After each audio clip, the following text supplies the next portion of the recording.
guys, tuturuan ko kayo kung paano maglato-lato. Step 1. Pag ganito lang Pag ganito ang hawak nyo, parang ganyan, pwedeng ganito pag maluwag pa. Pag masyadong hanggang dito lang. Once na nagawa mo na yun guys, ito lang gagawin mo.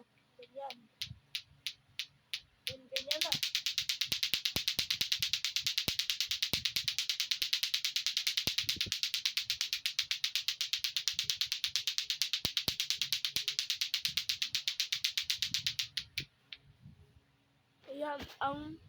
Yan ang example paano maglaro ng lato-lato.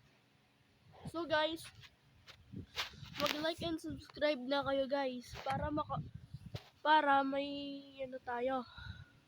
Okay? Subscribe na kayo. Subscribe.